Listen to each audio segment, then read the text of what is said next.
Oh, my mic was muted for the intro there. What's up, everybody? Tony Farmer here. It is Tuesday, July 28th. We've got a lot to talk about. Grab your popcorn, take your socks off, get comfortable.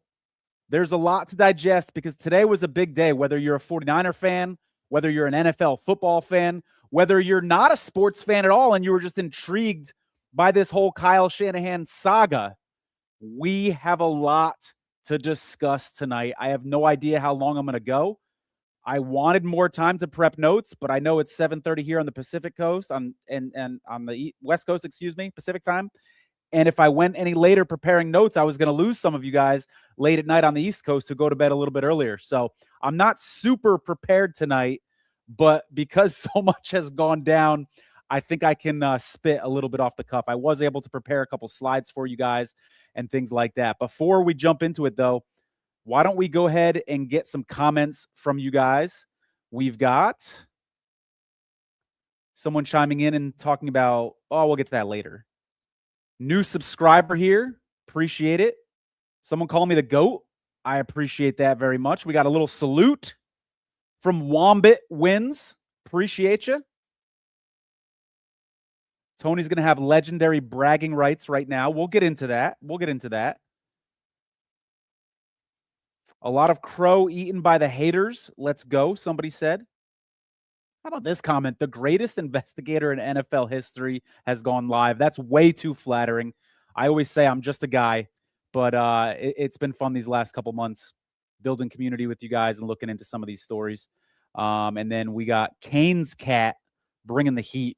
He's pretty excited now. Someone's giving me clarification that my audio is all good now. I appreciate it. All right, so let's break down what happened today.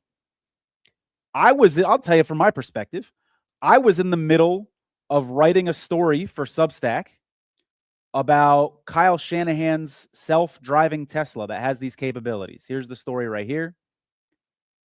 Because I found audio from 2021 from a press conference where he was talking about how he uses the self-driving features. So I was in the middle of writing this article and gathering information and getting a picture of Kyle in that exact car so I could put the article together. And all of a sudden, I see Twitter blowing up. I see tweets coming across that Kyle Shanahan has accepted responsibility for the accident that we all know took place on July 14th. Now, let's review the last couple weeks because we found out 11 days after July 14th, on the 25th, that Kyle Shanahan was involved in a car accident. Let's review what we were told.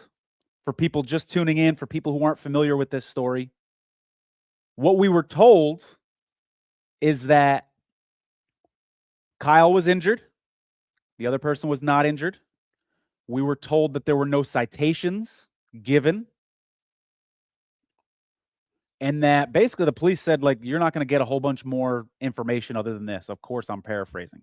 But that's kind of the story that we got. And it didn't really sit well with me. It didn't seem to add up. I've never seen a story like this, a head coach go 11 days without a story being covered. That was the first strange thing to me. But really what raised my antenna was the wording that the police were using and that the media was using in their stories. There were questions that I had, like, were there passengers in the car? That was an answer. I thought that was a little odd. The way they were using their phrasing, they weren't outright saying Kyle Shanahan wasn't at fault. They were saying things like, we will not say who's at fault. And then their own, state of California, their own public databases were saying that the 21-year-old woman who was the other driver involved was at fault. So the media ran with that. She was at fault. And this was the official story up until today.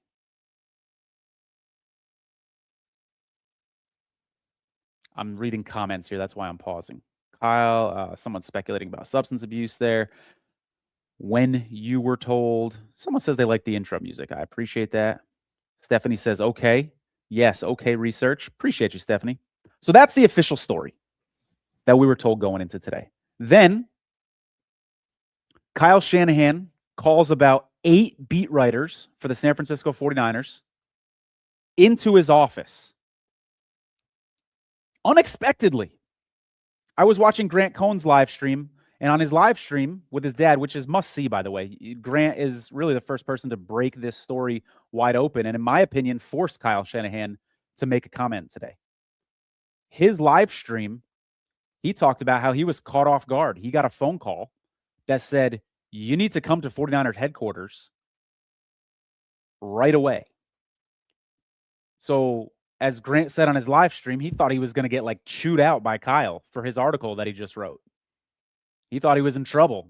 Maybe Grant thought he was losing his job. I don't know, but he was nervous going into that meeting. Shows up. There's 7 other beat writers there. And Kyle takes responsibility. It was his car that swerved into the other lane, striking the 21-year-old driver, who by all accounts, it sounds like is okay after this. Sounds like she had a much bigger vehicle, and Kyle's vehicle took the brunt of it. Kyle, we know, has broken ribs, broken hand, I believe, or at least a bone in his hand, and some facial damage. And I don't want to make light of that, by the way. While I do feel like today is a big day for independent journalism, and while today felt very validating for me personally, because the last few days on Twitter, people have been telling me that I'm mentally ill, conspiracy theorist, crazy, live in my parents' basement, all this other stuff, just for wanting to look into this situation and being curious about it. So I must admit, I do have some validation that I'm feeling. So today does feel good in some ways personally. However, this isn't a good story. This is a sad story about an NFL coach who messed up. And luckily, no lives were lost. He now has the consequences. The driver, even though she's okay physically, I don't know how she's doing mentally. Not just from the accident, but like, I'd imagine the stress of this story coming out and her name being out in the media and knowing that leading up to that, people are saying it's her fault. The state of California is saying it's her fault. That's got to be stressful. I'm glad it's the summer. Hopefully she's not taking summer courses. This story is sad, and I take no glee in this story. But as I said, there have been some people on Twitter the last couple of days, and we'll get into this. I'll give you specific examples, who have just been out of pocket. And I've got some receipts, and I'm going to give you my opinion on those folks in a minute. But back to Kyle's meeting. Kyle takes full responsibility. He says he dropped his phone. He was reaching for his phone, and that's why he swerved into the other lane. You guys can chime in the comments. Let me know if that's plausible to you. Do you believe Kyle? Do you believe Kyle Shanahan when he says he was reaching for his phone and that's why he swerved into the other lane?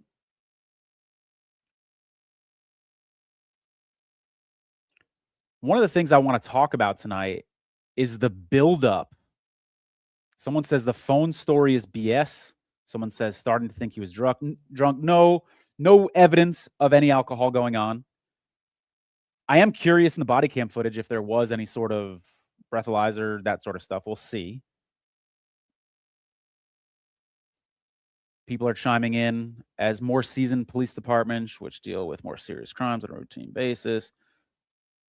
We got a lot of people alleging there's a cover-up. Someone chimes in and says, crap happens. People are wondering if there was anybody in the car. There's no evidence right now there was anybody in the car. Again, we'll get the body cam footage. You guys are wondering about the timeline on the body cam footage? They've got 10 days to get that. And it's been a couple days already. It's Tuesday. I think that's business days. I actually don't know. But I wouldn't be surprised if we had the body cam footage by the end of the week, especially if there is nothing nefarious going on. Like the police actually only had the clerical error, we'll get into that in a second, then you'd think they would want the body cam footage out earlier so that they could take the heat off the police department that the police department is getting right now. Because remember, the Palo Alto Police Department is the one that talked to the press and said no citations were given. They left out the part where Kyle Shanahan did have a violation, small one, very minor one, $20 fine. It's not a big deal. But they left that out. And they sort of made it seem like this was an accident. Nobody was at fault. They left out the part about Kyle on his phone. And what that did is that left the 21-year-old out to dry. And from what I hear from this conversation that Kyle Shanahan had with the beat writers today, it sounds like he had a lot of guilt about this 21-year-old taking the blame. And maybe Kyle has a big heart. Kyle has 2 daughters. One of them's 19. Probably, I would guess, got her license recently. Perhaps he saw a lot of his daughter in that individual who he hit in the car. And perhaps that has to do with him speaking up. I'm speculating here. I can't get in Kyle Shanahan's head. Total speculation on my part. But I do wonder, though. We talked about how it seemed like Mike Vrabel was protected in the Mike Vrabel, Diana Rossini story. Very protected in a lot of ways, like by the media. Maybe Kyle Shanahan's protected too in a similar way. And maybe Kyle doesn't even know how protected he is. You know what I'm saying? Like, something that's crossed my mind is maybe Kyle Shanahan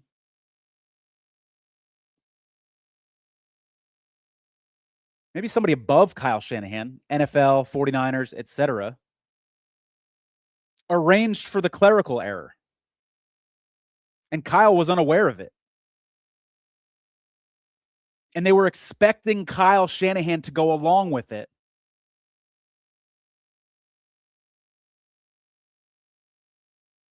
And Kyle threw the police under the bus and said, no, I'm not going to go along with that. I've got a big heart. I see my daughter in that victim that I hit. I'm going to take responsibility. That's possible. It's possible. Somebody's chiming in and saying Kyle Shanahan's a good guy. I agree. I think Kyle Shanahan is a good guy. I think it's possible that this was a cover-up and people were expecting him to go along with it. People were covering it up for him on his behalf without his consent and assumed that he would go along with it. And maybe those individuals were also caught off guard by Kyle Shanahan today. Someone's chiming in saying Kyle Shanahan is not a good guy. We've got Beth. I met Beth tonight on Twitter. She says, I don't believe Kyle was picking up his phone. I think he wanted to take back control of the narrative since people had figured it out. That's absolutely plausible as well. I'm open to that theory. Guys, I don't know exactly what went down. I think it's healthy to theorize. Even though while we do so, we're going to get criticized for it.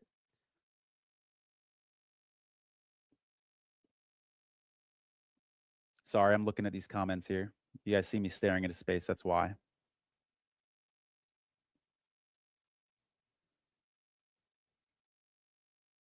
People, I can't. I'm not even going to put the speculation about substances up here. That seems a little unfair. Let's wait till the body cam footage comes out and see if any sort of breathalyzer was given. Let's see if there's any slurring of the words of that stuff. I don't think that's where this story is going to go, but I don't know. I also didn't think Kyle Shanahan was going to take responsibility today. So I've already been surprised already today. The police department, Palo Alto Police Department, says that the reason that their databases said the other driver was at fault was a clerical error. Let me know in the comments if you guys agree. That sounds plausible to you if you think that it was a clerical error. Now, I'm going to tell you why I think it wasn't a clerical error, and it's just my opinion.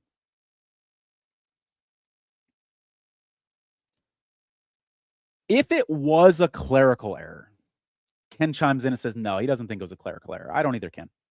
If it was a clerical error, let's give him the benefit of the doubt for a second. Let's put those hats on right now and pretend it was a clerical error. Let's get in that zone. Okay. Now let's replay the last couple days after the clerical error. You've got Twitter loaded up. You've got mainstream media loaded up. You got the tabloid websites loaded up, all talking about how Kyle Shanahan is not at fault.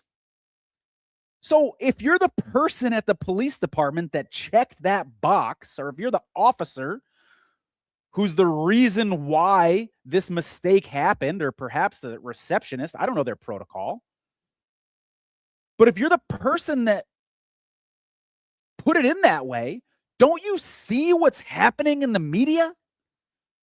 Don't you see what's happening on social media? And you're like, wait a second, this doesn't seem right. How would they not catch this clerical error after the fact when people are repeating the clerical error as if it's the truth and writing headlines about it? Palo Alto PD has no televisions inside of it. They don't have televisions inside their home when they get home. They were unaware that the narrative around this has been that Kyle Shanahan wasn't at fault. I find that very hard to believe. I find the clerical error excuse very hard to believe. But you know what? Sometimes crazy things happen. And I could believe the clerical error if you didn't make us wait 11 days. Because when you combine the making us wait 11 days and the shady Adam Schefter delivery at 12:01 p.m. with now the clerical error on top of it, that's when for me, I'm just, nah, you lost me. You're full of shit. I don't believe you. I don't believe you.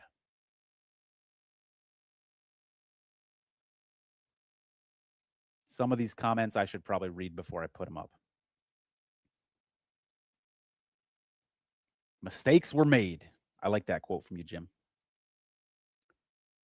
So we have the clerical error. We have the waiting of 12 days. And I really need to explain this because I explained this in prior videos, but I really think it's important how Adam Schefter tweeted this 1 minute after the 49ers. I counted the words in his tweet. There's 73 words in the tweet, okay? He would have had to proofread that tweet. He would have had to have been on his computer the exact moment the 49ers tweeted it, or his phone. He didn't have time to put that tweet out, guys. This was coordinated. By the way, I've suggested it's coordinated. Mike Florio has suggested it's coordinated. A lot of people have suggested it's coordinated, and Adam Schefter has not denied that. This was coordinated. Adam Schefter, a friend of Kyle Shanahan's. Adam Schefter wrote a book about Mike Shanahan, Kyle's dad.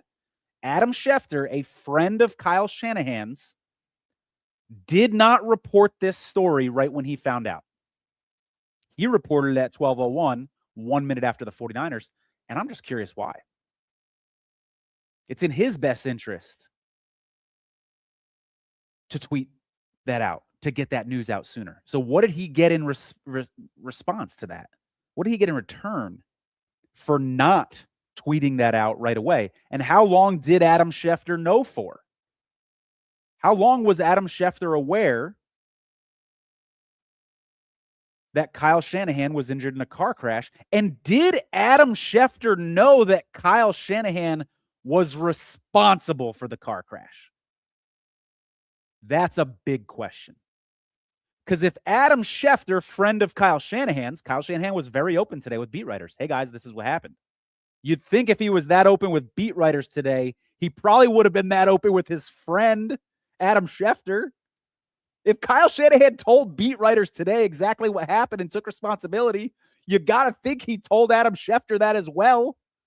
So it appears to me that Adam Schefter knew in advance, knew Kyle Shanahan was responsible, and then put out a tweet not mentioning that Kyle Shanahan was responsible and delaying this whole process. remember, there were people that were aware of this.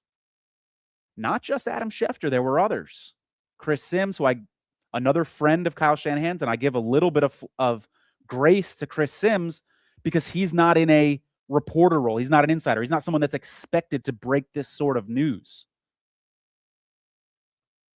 But Chris Sims knew, Adam Schefter knew, and Tim Kawakami knew, 49ers beat writer. He admitted it. He said he found out about Thursday. He's not sure, about Thursday. So he knew for several days. Says he didn't know all the details. Tim Kawakami. You find out on Thursday, you're a columnist. You find out on Thursday that the head coach for the team that you cover, you get some details that he might not be at training camp, and you don't investigate on Thursday or Friday, and you send out a tweet Saturday morning saying, oh, there might be some news breaking later today. Instead of responding to that, guys, I want to go ahead and play a clip for you. I interviewed John Ziegler yesterday or the day before. Days are blending together. Very recently. This is obviously before the new Kyle Shanahan news came out about Kyle Shanahan admitting fault in this car accident. Listen to John and I talk about Tim Kawakami. I pointed out that Adam Schefter's tweet came out 1 minute after the 49ers, and he can't possibly type that fast. So as you said, that's just evidence to support what you just said, that this was obviously coordinated. And then now we've got Tim Kawakami, 49ers beat writer, coming out and saying, yeah, about Thursday, around on Thursday is when I learned. So, first of all, let's start with Tim Kawakami. You are a beat writer for the 49ers. It is your job to know that team in and out, and it is your job to get information to the fans. That's your role. He's saying he basically knew something on Thursday. It sounds like he's using interesting wording. It sounds like he's saying he didn't know it was a car accident, but he knew Kyle was going to miss time, etc. And then Saturday morning, 90 minutes before it's tweeted out by the 49ers and 91 minutes before Adam Schefter did, he says there's going to be some news breaking today. So where is your curiosity, Tim? It's your job to report this stuff. You knew there was something up with the head coach of the team that you cover on Thursday, and you did nothing on Thursday. You did nothing on Friday. It's mind-blowing. Well, to me, there's something going to happen today stuff is worse than silence. It's worse than silence. Good point. Because what you're really doing is you're trying to cover your ass. Hey, I know something you don't know, but I'm not going to tell you because it's not in my self-interest or my perceived self-interest to tell you. Well, that's insulting to your audience, first of all. It's butt covering. And to me, it's an indication that whether it's reality or not, in his mentality, he works for the team that he's covering. Bingo. He's taking orders from the team. Either, by the way, it might not even be a direct order. He's so terrified of pissing off the team. Unspoken. Right. It's a chilling effect. He knows where his bread is buttered. Yes. He's so afraid of losing his gig. That's the other part of sports that makes it so vulnerable, is because the gigs are so tough to get.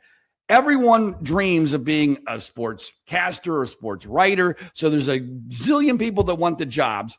If you get fired, there's very little place to go, especially in this environment.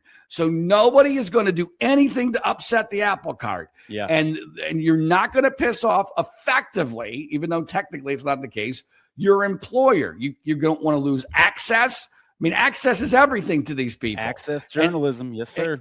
And so therefore, he took a dive on what might be the biggest story related to the 49ers. Who knows what's going to happen the rest of the year, but it's hard to imagine a bigger story than the head coach almost dying in a car accident and everything that goes with that. And so to me, that is absolutely evidence of not just the death of journalism, but the complete and total collapse of the mindset. That was John Ziegler, who I talked to earlier this week. I think he said it pretty well there. I think he said it really well. And I've got another clip from him that I'll play a little bit later. By the way, he has a podcast called The Death of Journalism. That's why I reached out to him. I had all these people in my comments, a couple people saying, I can't believe you interviewed him talking about politics and stuff. Guys, I talk to Democrats, I talk to Republicans, I talk to libertarians, I talk to people who have no political affiliation. And I'll bring them on my show. And I hope that doesn't scare you away.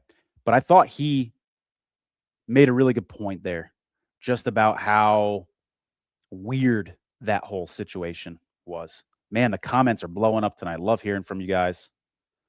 Kia, appreciate you. Appreciate you very much. So let me transition a little bit into the Twitter world, guys. I want to talk about some of the content that we've been seeing on Twitter lately, because this is where it gets interesting for me. Because for 3 days, I've been called vile names. One person told me he wanted me to die in a fiery car crash. I retweeted that out simply for asking questions about this story. Let me show you guys the tweet that first got me a lot of heat. I'm going to read it word for word. And while I read it, notice that I'm pretty gentle on Kyle when I say it. I have a lot of 49er fan followers, okay? I don't want to shoot myself in the foot and lose a bunch of followers because I'm looking into this, right? So I was pretty gentle with Kyle. Notice that. Listen, I don't know if there's anything nefarious going on with Kyle Shanahan's car accident. I'm not saying there is. I'm saying I don't know. It's probably innocent. I'm giving him the benefit of the doubt. But I'm now investigating for 3 reasons. One, someone waited 11 days and leaked this information to Adam Schefter on a Saturday. I did not word that very well, guys. I should have mentioned the 1 minute after thing with Adam Schefter. But I talked about how there was an 11-day delay, and this was highly unusual. And I said, we've already seen how just showing a head coach's text messages, Diana Rossini, Minnesota Vikings head coach, we all saw that. Showing those text messages can apparently get you out of trouble with police. I can imagine that actually being a head coach comes with similar privilege. I predicted a couple days ago that privilege might play a role in this situation. And what do we see a couple days later? Kyle Shanahan swerves into another lane while being a distracted driver, hits a 21-year-old woman, and wasn't charged. Is it possible privilege played a role in that? I can't say for sure. The police are calling it discretion. I call it privilege. I'm not sure how that situation would look differently if it was you or I. I can't say for sure, but it's worth questioning. I think it's a fair conversation to have. And number 3, I said we all gave Brandon Ayuk crap for allegedly reckless driving. I spelled it wrong. If the head coach of the 49ers was doing the same thing, he deserves the same level of scrutiny. Yeah. Brandon Ayuk was lambasted by people, myself included, for going over 100 miles per hour, was it? Over 100? By the 49ers headquarters. And then he later, now has a warrant out for his arrest because he put it on social media. Well, if the 49ers head coach was driving in a dangerous manner, which we now know he was, he should get some criticism for that. That's completely fair. So I stand by everything I said in this tweet, excuse me. And at the bottom, I said, again, it's probably nothing. You hear me being soft on Kyle again, sort of giving him the benefit of the doubt. I'm going to look into this. It's probably nothing. Seems like Kyle's a great dude, I even said. But I'm going to have a peek just to make sure. I hope you guys agree with me that was a pretty fair tweet. I was pretty light on Kyle, but I explained why I'm looking into it. So I had some people come at me and say, real journalists don't announce when they're going to be doing an investigation. Well, the last couple investigations I did, I got death threats and I was harassed and I was doxxed. So I did feel it necessary to tell people why I was going to look into this situation. Okay. So I do that. I put this tweet out, and then we've got Coach Yak, who's kind of an aggregator for 49ers, says this guy is ridiculous. Just for looking into this, guys. Just for asking questions. Just for requesting public documents. I'm ridiculous. I'm a conspiracy theorist. I got all the memes with the tinfoil hats. For asking questions. 49ers beat writer David Lombardi says, Oh, that's another. We'll get to that one. He says, this is before the news came out, guys. He says, Shanahan nearly lost an eye in the accident, and that traumatized him and his family. Yet we still have no-name clowns acting as if they're entitled to all the info on their schedule. Lesson: social media has given a megaphone to people who shouldn't have one. You guys do me a favor. Look up the definition of entitled right now. I'm going to do it right now. Hold on. Let's see what we got. You can do this too if you want to play at home. Having a legal or rightful claim to something. Hey, David, these are public documents, buddy. We all have a legal and rightful claim to the body cam footage because they're public records. So David Lombardi is complaining that people are entitled to information. What David Lombardi is actually doing is discouraging people from asking questions. David Lombardi is apparently offended or sensitive to the idea of people requesting public documents because make no mistake about it. The public documents requested a little bit by myself, mostly by Grant Cohn, is what turned this entire case around. And in my opinion, is what forced Kyle Shanahan to address this today. David Lombardi didn't want you looking into the public documents. He wanted to shame you and call you no-name clowns if you were someone who was looking into the documents. We got more David Lombardi here. This is before the Shanahan news. The 49ers reporters handled this exactly as it should have been handled. Now that the news is out, David, can we relook at that? Tim Kawakami found out on Thursday in his own words about this situation, did no further research whatsoever, puts out a tweet the next morning saying some news is about to break. We then learn that Kyle Shanahan was in an accident. No citations were given. None of the 49ers beat writers asked about violations, which were in the public records. None of the 49ers beat writers got the public records besides Grant Cohn. I'm not even a 49er beat writer. How was I breaking news on this story all week, guys? I'm just a guy. Wait, what was David Lombardi's words? I'm a no-name clown, right? So if I'm a no-name clown with main character syndrome because I want to look into this, how was I able to do your job better than you, David? I don't mean to make this about me, but allow me a minute or two if you guys don't mind.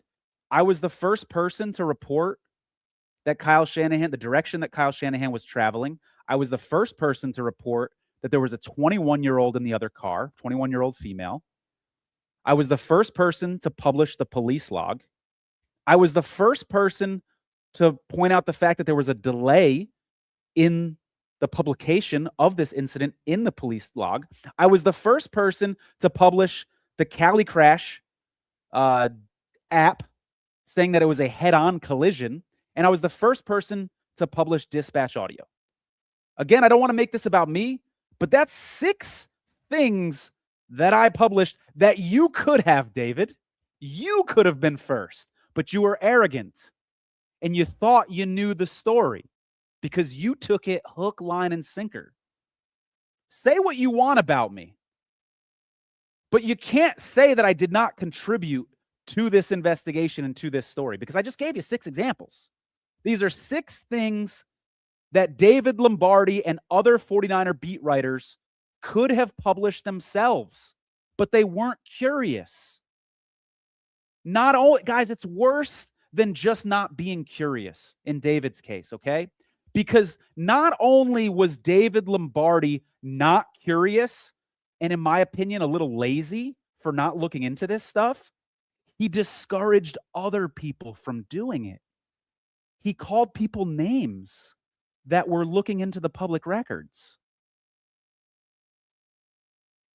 Not only did he not do his job, he made fun of people that were doing his job better than him because he wasn't. Think about that for a second. Guys, I don't want to spend. Do you know how much time I spent on Twitter today replying to comments? I would love to not be in this role. I feel like I need to be when I see journalists like David Lombardi dropping the ball and not doing his job, acting like a PR agent for the San Francisco 49ers. And then, by the way, after all this comes out, he doubles down. You'd think David Lombardi might apologize, right? Especially after seeing Kyle Shanahan admit his mistake. You'd think you might get a little humble pie from David Lombardi and come out and say, you know what, guys, I messed up. When I was calling people names, they were right. No. Instead, this is what we get from David Lombardi. Nobody covered anything up. And anyone who still thinks something was covered up just isn't smart. You guys want to comment on that one? That's over at Lombardi himself, on Twitter. Let him know what you think. This is the same guy who arrogantly thought he knew what was going on and condescended and talked down to people who were looking into this story, is now saying people are not smart if they're suggesting that there might be a cover-up. We've got more David Lombardi. If it was the conspiracy theorist's goal to make Kyle Shanahan look bad, they actually made him look better. This is why I say he's a PR guy for the 49ers, essentially. They certainly didn't expect him to come out and correct a clerical error that might have benefited him and say, actually, the accident was my fault.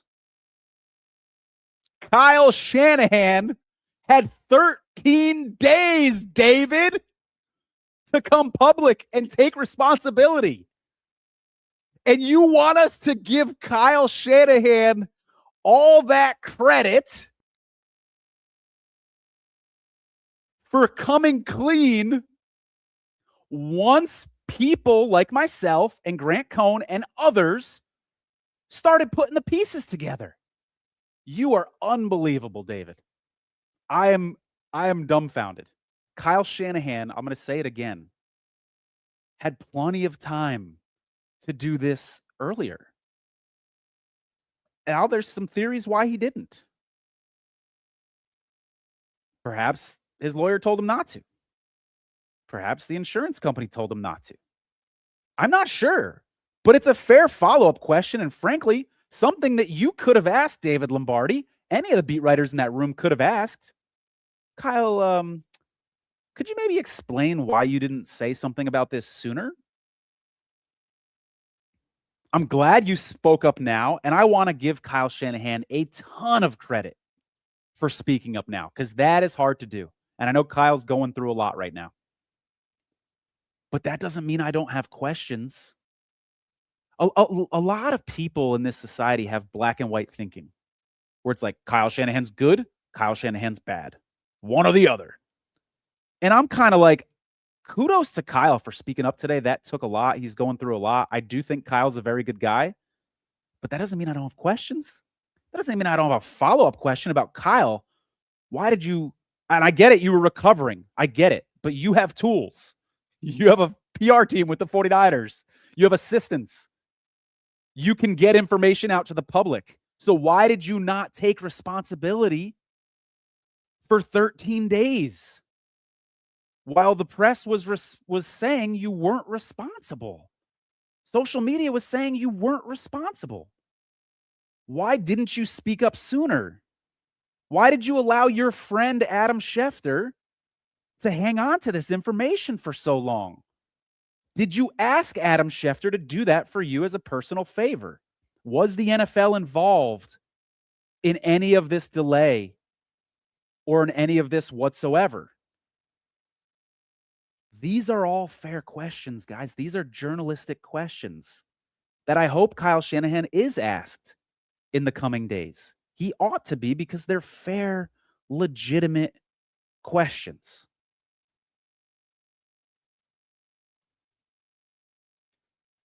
I talked about some of the discourse on Twitter. I just want to throw this one up there because I thought this was funny.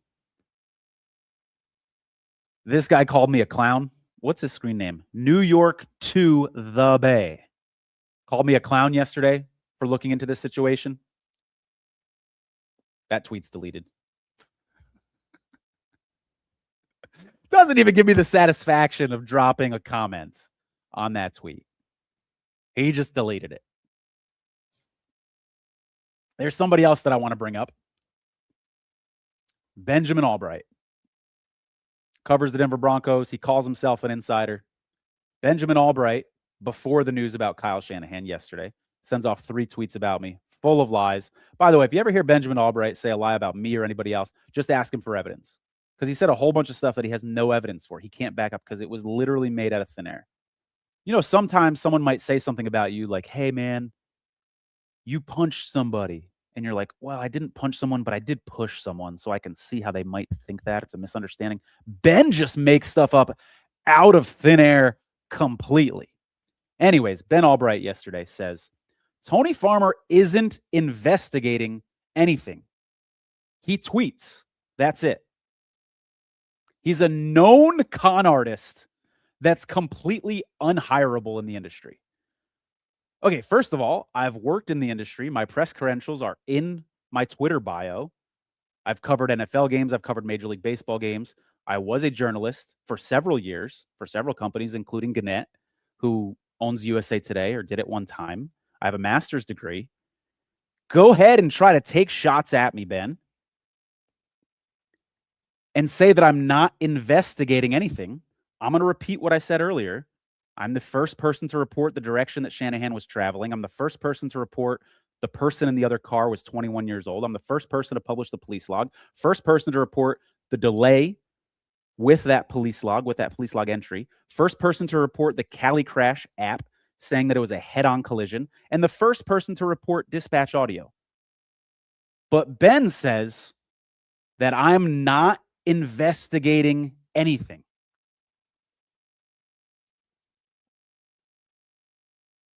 Let him know. He's over at Albright NFL. Let him know.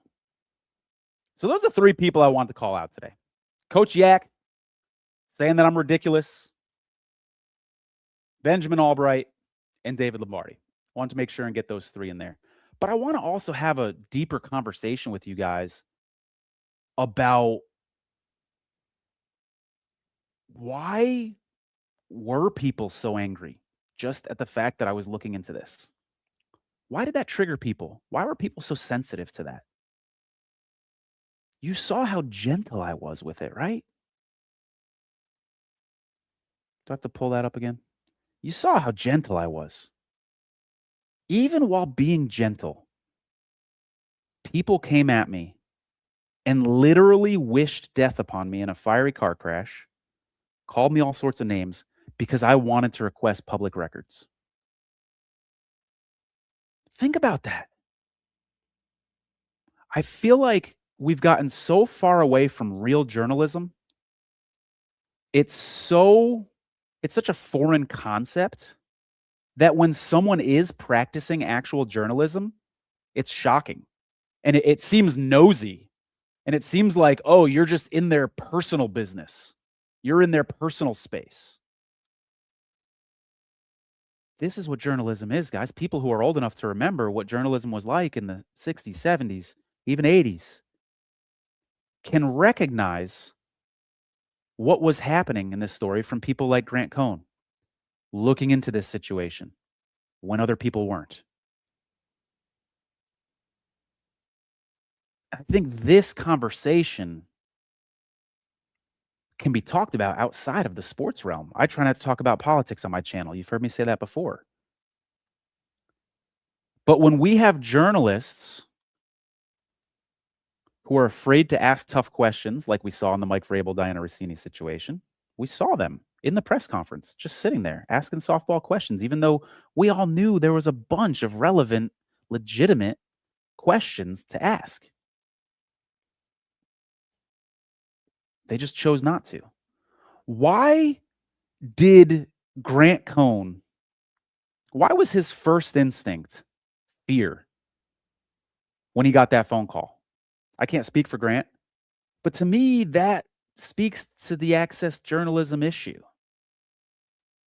That a journalist writes something that they're not supposed to, they get a call from the team, and their first thought is, you're in trouble. We saw the WNBA writer who wrote about Caitlin Clark's injury. They pulled his credential. He's gone. He can't cover the team anymore this year. We're seeing teams retaliate against writers. So that's how you get writers like David Lombardi who only write good, positive things about the team and don't ever criticize the team. It's a problem. And again, this is called access journalism, where the writers need access. They don't want to lose their jobs, so they have to play nice. So what you get at the result of it, you don't get the truth. You don't get stories that benefit the public. You get stories that benefit the people that are being covered. It's almost as if indirectly the writers are working for the company, which is why I joke that David Lombardi works for 49ers PR, because that's who he kind of answers to if you think about it.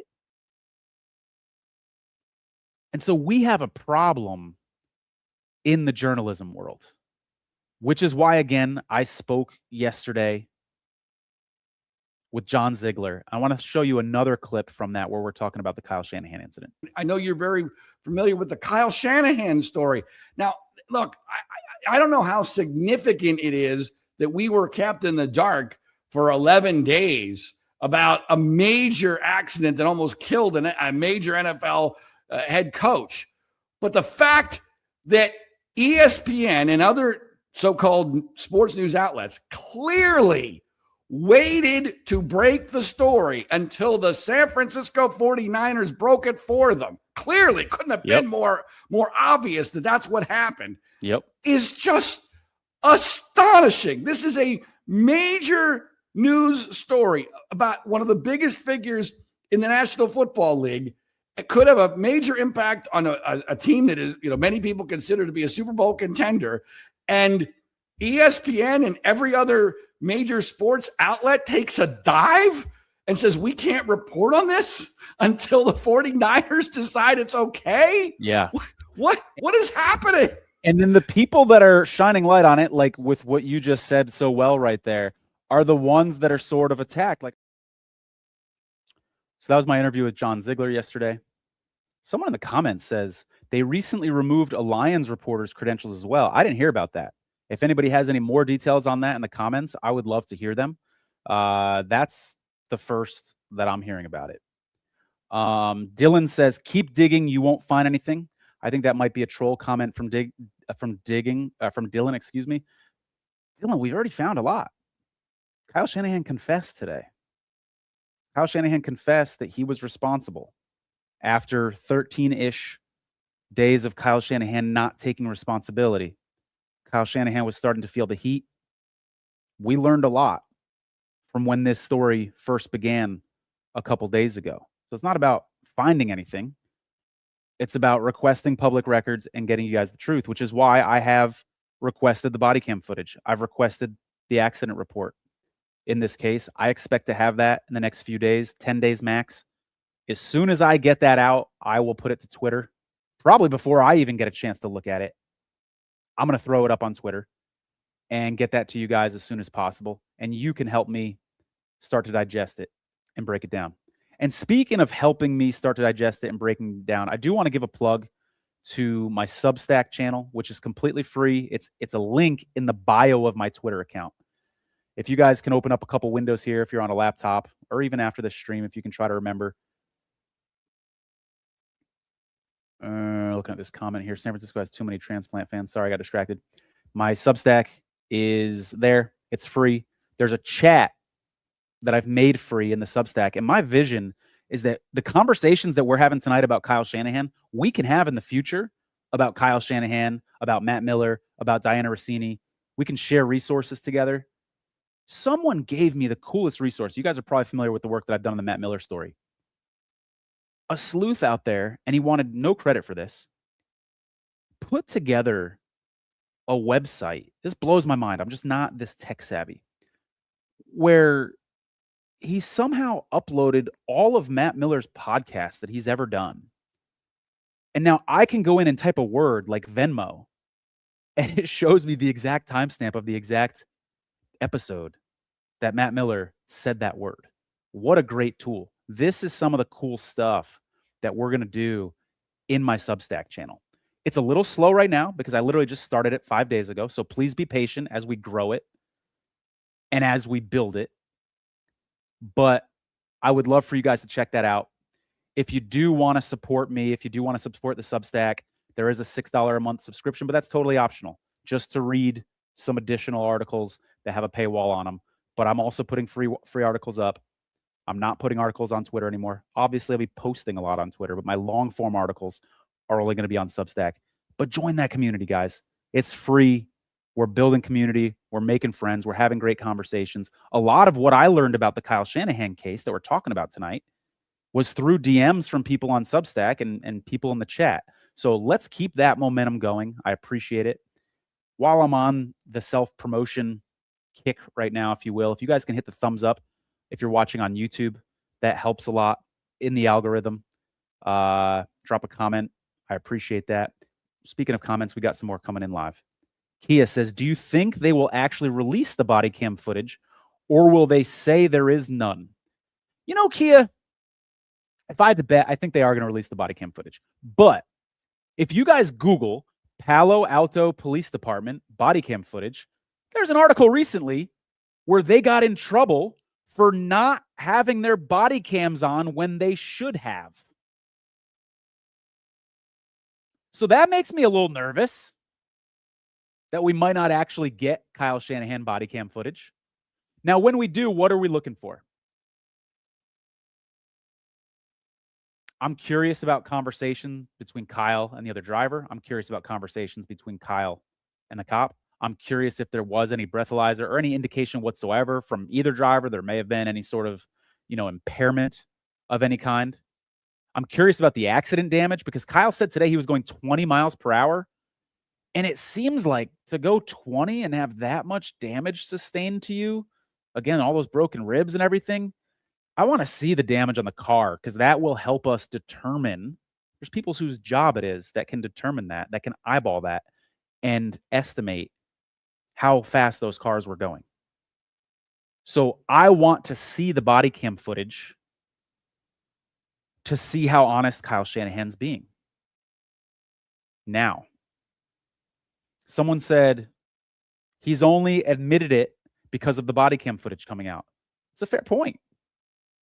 Body cam footage and pressure that is now on Kyle Shanahan, all these eyes, all these people asking questions.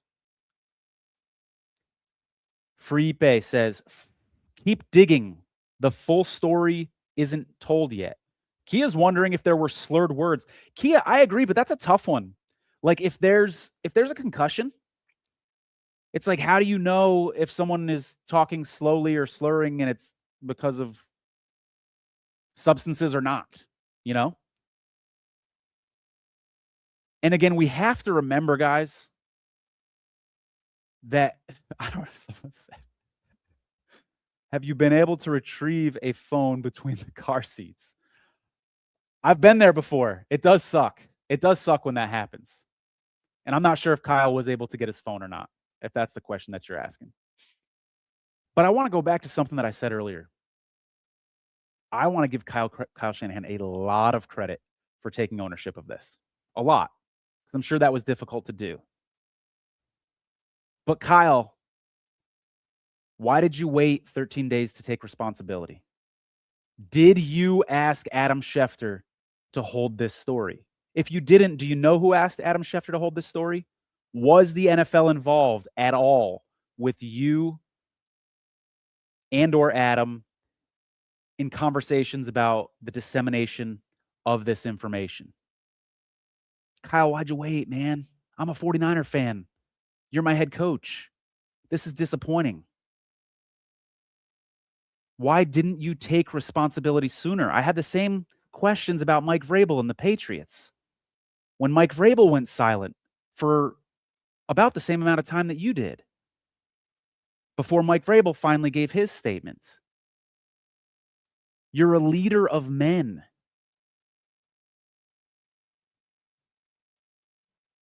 You got to take responsibility. You hold your players accountable when they're acting irresponsibly on or off the field. And for 13 days, you didn't take responsibility. And I get it. You were injured, you were healing, but you have staff. You have resources, you have assistants, you have publicists, you have a whole PR team at the 49ers, and you could have very easily taken responsibility, and you didn't for 13 days. And you know what? Maybe nothing nefarious was going on, Kyle, but the consequences of you not taking responsibility for 13 days is that people are now going to speculate.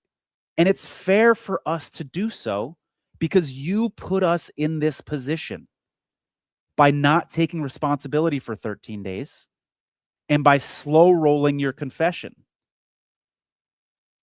You have made it completely fair for people to speculate. And I see people in the comments, they're like, oh, maybe there were substances involved. And I'm almost like, oh, I don't even want to put that comment on the screen. But I don't blame people for speculating when they were given zero information for 11 days. They were given like half of the story for another couple days after that. They were laughed at and called names by people like David Lombardi. They were discouraged from asking questions by people like David Lombardi, who were calling them no-name clowns and said they had main character syndrome and said that they were entitled to information, even though a little bit earlier in the show, we looked up the definition of entitled. And people are absolutely entitled to public records. It's just really disappointing on Kyle's part. And I don't know if there's 49er fans in the chat. I don't know if I'm alone here. I don't know if you guys are also disappointed or not. Jim says, cover up is worse than the crime or the indictment. Richard Nixon learned that the hard way, is referring back to Watergate. Somebody said, exactly. By trying to make it secret, they've blown it up. 100%. That is why I started looking into it. Don't take my word for it. Here is my tweet. I told you why I was going to start investigating this story. Look at number 1. Someone waited 11 days. If they hadn't have waited 11 days, I wouldn't have looked into this. I wouldn't have even been curious about it. They made it worse by waiting. Absolutely. But here's what gets me, guys. They're not stupid.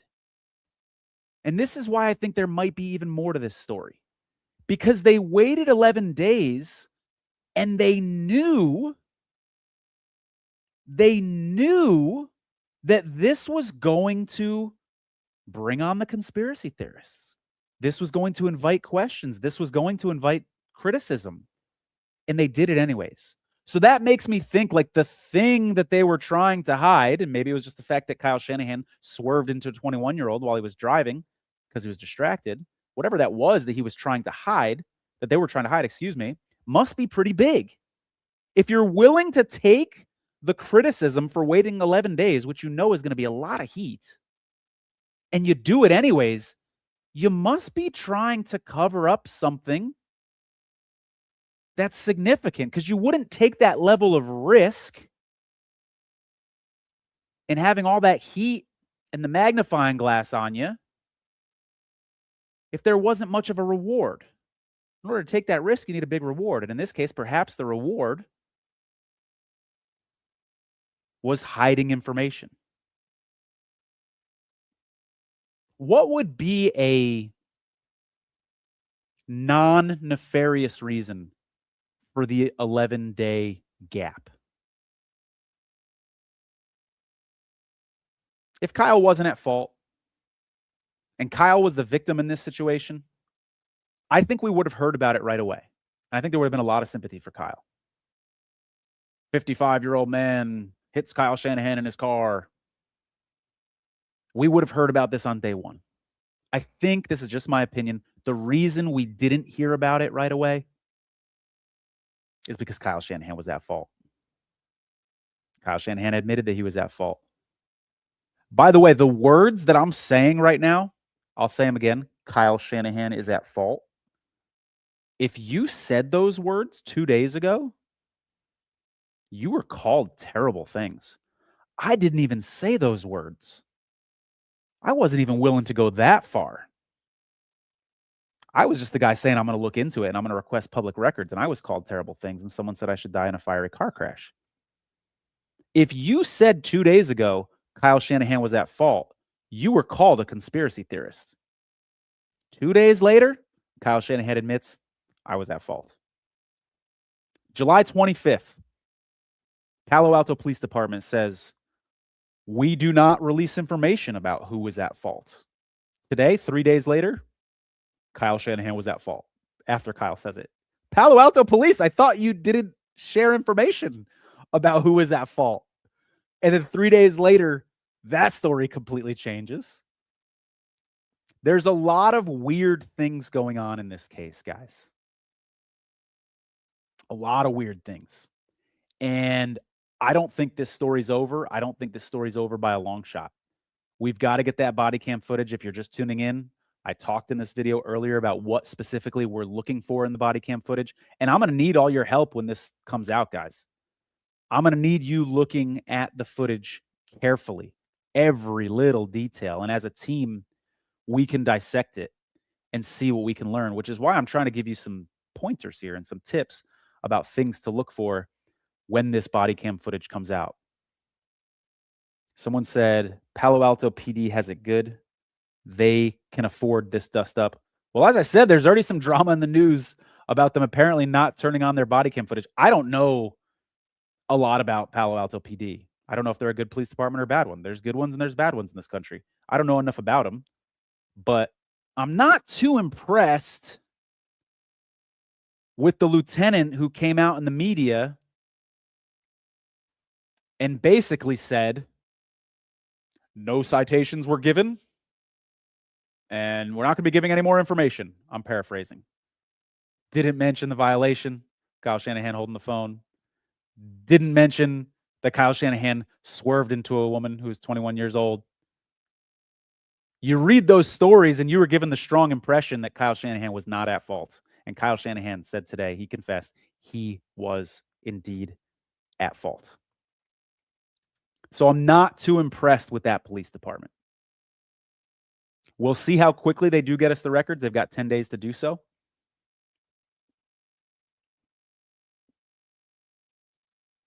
It's going to be interesting to see if other people request the records, right? Like people like David Lombardi, who were just calling us conspiracy theorists, main character syndrome, because we were asking questions and requesting public records. Does David Lombardi now request the body cam footage? Or does he just continue to be lazy and continue to not be curious? Because the body cam footage could theoretically make the 49ers look bad. I tweeted earlier today, I think that Adam Schefter should be investigated. I feel that in my bones. If there was a cover-up of some kind, it couldn't have happened without Adam Schefter. We know he had knowledge of this incident before that tweet. We know it.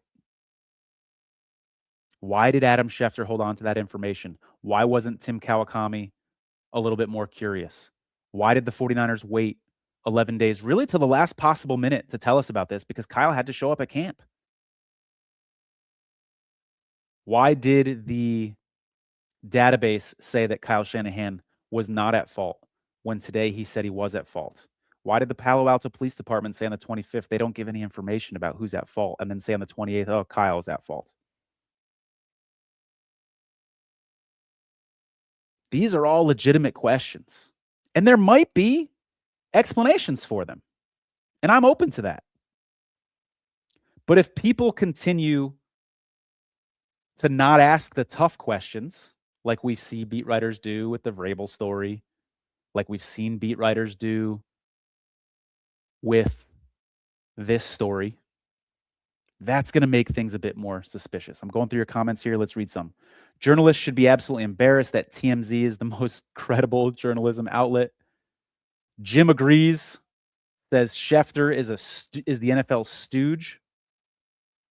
Bazooka says, I don't care as long as both parties are good. Well, Kyle's not good right now. He's got broken bones. They're saying he's got a concussion. He's not good. And I wonder how the female victim in this situation, victim's probably not the right word, the accident victim, I guess, is doing emotionally, having gone through all this. It's insane to call yourself a journalist and pick and choose when you can release information. I agree. I 100% agree. If you guys want to help me with some sleuthing, we could look up the Palo Alto Police Department's like roster, essentially, like who their officers are. Let's see how many of them are 49er fans. Because when the body cam footage comes out, we will know who the responding officers were. And that would be interesting, wouldn't it? If one of the responding officers was like on Facebook, like in the 49ers stadium with 49ers hat on or something. That would be interesting. You know, Chris Sims, Kyle Shanahan's good friend, does some content for NBC with Mike Florio. Chris Sims said on video, I'll paraphrase, I don't remember his exact words, there's a tight relationship between the police and the 49ers. And that's true because the police get overtime money for attending 49er events. Not just games, practices, 49ers staying in a hotel at home. Yes, that does happen, believe it or not. You need a police presence. 49ers, 3 49er players are signing autographs in a mall. You might need police presence there for protection. Those guys get overtime, and guess what? It's a pretty cushy gig compared to, I don't mean to say what cops do is easy, but compared to, you know, having your life on the line, etc. You're at a charity 49er event. You're getting paid overtime, time and a half for that. That's pretty sweet. There's a cozy relationship between the 49ers and the police in their vicinity. And Chris Sims, Kyle Shanahan's friend, said that on video within the last 48 hours. I believe that was yesterday. So we've got a cozy relationship between the 49ers and police, which is well documented. I dare someone to look me in the eyes and dispute that. There's a cozy relationship with the 49ers. I called my shot and said there might be some privilege involved, number 2, with why Kyle Shanahan might be treated differently in this situation. And sure enough, we find out today that Kyle Shanahan swerved into another lane, caused an accident,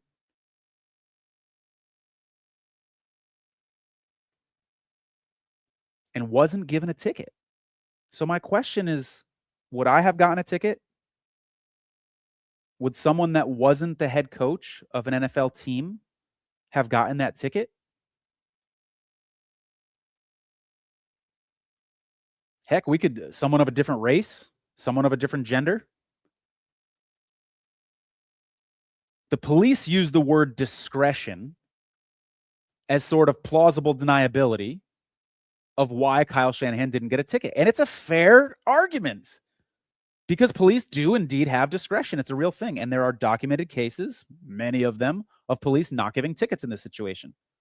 But there's also documented cases of police giving tickets in this situation. And we're on the heels of a story with Diana Rossini showing texts with Kevin O'Connell that appeared to help her get out of a texting while driving ticket after she was pulled over for that in New Jersey. Y'all saw that video. It appears that Diana Rossini's privilege got her out of that ticket with police. So it's a fair question to ask if privilege played a role here. Now, if you want to say, no, absolutely not, Tony, it was just discretion, that's fine. I'm open to that being true.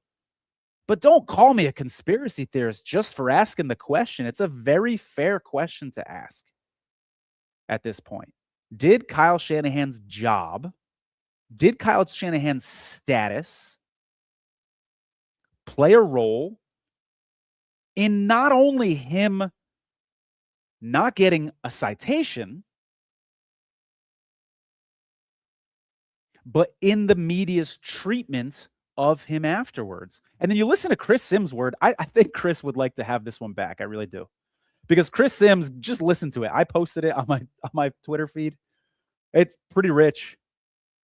He essentially says, and this is someone in the know, this is Kyle Shanahan's close friend, essentially hypothesizes, and I'm paraphrasing here, Kyle Shanahan is so well liked and respected. And that's why this news didn't leak out. That's a problem.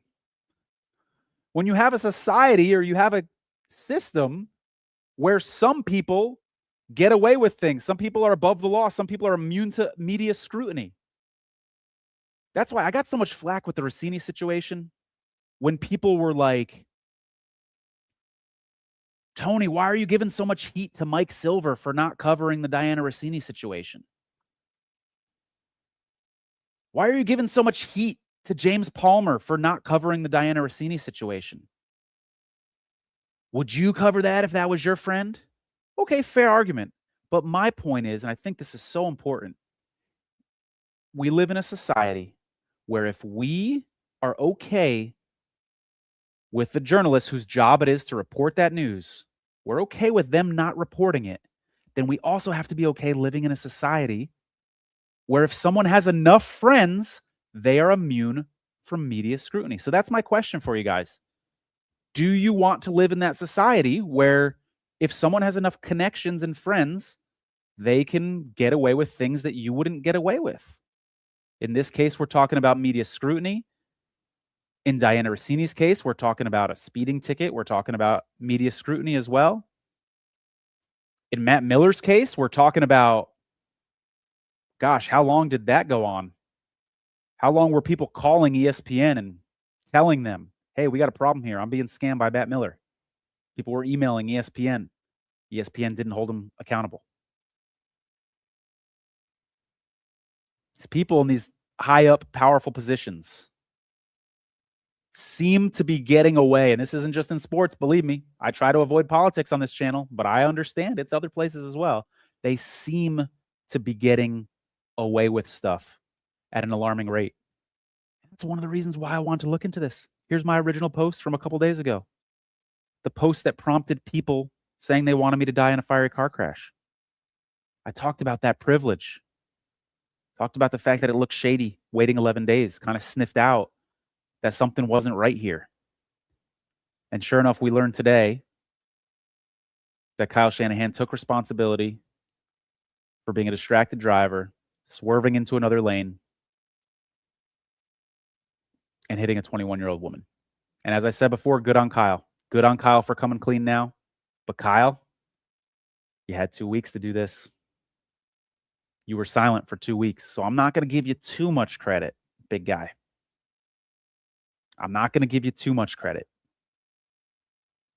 I'm going to read through the comments here. We're getting toward the end of the stream. Hit that thumbs up button if you guys wouldn't mind. I appreciate it. Jim says, no one is above the law. Kia says, it's about who you know. Bazooka says 49ers are going to be a juggernaut this year. Scary team. I agree. I think the pieces are in place. Love what they've done on the offensive side of the ball. Love the addition of Mike Evans. Love what they've done on the defensive side of the ball with Osa there in the middle of that line. But is Kyle Shanahan going to be healthy for week 1, guys? You know, he's always talked about as this genius. He's got this great brain. Concussions harm the brain. I don't know today how Kyle Shanahan's memory is. I don't know how Kyle Shanahan's short-term memory is. I don't know how Kyle Shanahan's ability to sleep is. And if you want to make any predictions about the 49ers this year, I need to know if their head coach is going to be healthy this season. Kyle Shanahan's going to be calling plays. That's kind of a big, important piece of it. Someone said Tesla would have tried to avoid the accident too. I think he's referring to the self-driving features. Put me to work, Tony. Love the First Amendment auditing of our government. Good stuff, Glenn. Let's keep in touch. Glenn, I hope you check out my Substack. It's in the link that is attached to my bio on Twitter. Would love to have you in that community. Glenn also says, we are all journalists. Isn't Elon Musk the one that says that? We are the media now. Today was a big day for independent journalism, you guys. Big day. And ultimately, Grant Cohn is the one who wrote the article that, in my opinion, forced Kyle Shanahan to say something. It shifted this story. And Grant does work for SI.com, Sports Illustrated. But I look at Grant as an independent because look at what he's doing on YouTube. That's his channel. So even though Grant may not technically be independent in the sense that he works for SI, Grant is an independent in other ways. I consider myself an independent, not working for anybody else. I don't have any strings attached. And this was a victory for independent journalism over mainstream media, over people like David Lombardi, who called the people who were looking into this main character syndrome. And some accounts needing engagement for their $20 check from X. I love that, by the way, because I've gotten that a lot too. I've gotten a lot of people saying, you're a clickbait artist. You're grifting. You're making money off this. Does anybody ever question how much money Adam Schefter makes from Twitter? Like, really think about that for a second. Think about my following of 20,000 people. Think about Adam Schefter's following of millions of people. Adam Schefter, the guy who will put out like 3 tweets back to back to back on the same subject. He's making money off Twitter, guys. Nobody, I've literally in my life, besides myself, I've not heard one person ever question how much money Adam Schefter makes from tweets. I know you say he's a millionaire, he makes $1 million, so it's probably a drop in the bucket to him. Sure. But he's making money from tweets and nobody ever asks him about it. But if you request public records and you're good at it, and you ask questions and you're good at it, you get people like David Lombardi shaming you and saying some accounts needing engagement for their $20 check from X. It's a really condescending thing to say. He's not only talking down to people and and being condescending, he's also alluding to saying that these people are poor. They're doing all this for $20. Who would hustle that much for only $20? This is David Lombardi in his ivory tower looking down on the independents in his field that just whooped his sorry ass. Because I'll say it again, David. I got this list here for you.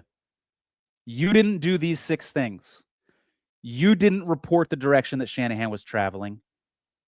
You didn't report that the other person in the car was a 21-year-old female. I was the first to report those 2 things. I was the first to report the police log and have that published. I was the first person to report the delay in the police log. I was the first person to report the dispatch audio. I was the first person to report the Cali crash app saying that it was indeed a head-on collision. You didn't do that, David. You didn't do your job, so I had to do it for you. Even though you're going to condescend down to me and other people who were looking into this and requesting public records and saying we're entitled to this information. We are entitled to this information because it's public records, bud. Everybody's entitled to public records. Even you. We all are. It's our information. We're citizens. We pay taxes. That information belongs to us.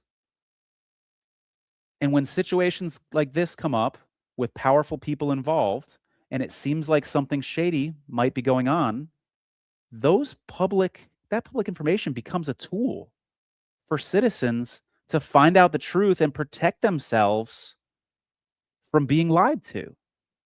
Protect themselves, in some cases, from being slandered. Protect themselves from corruption.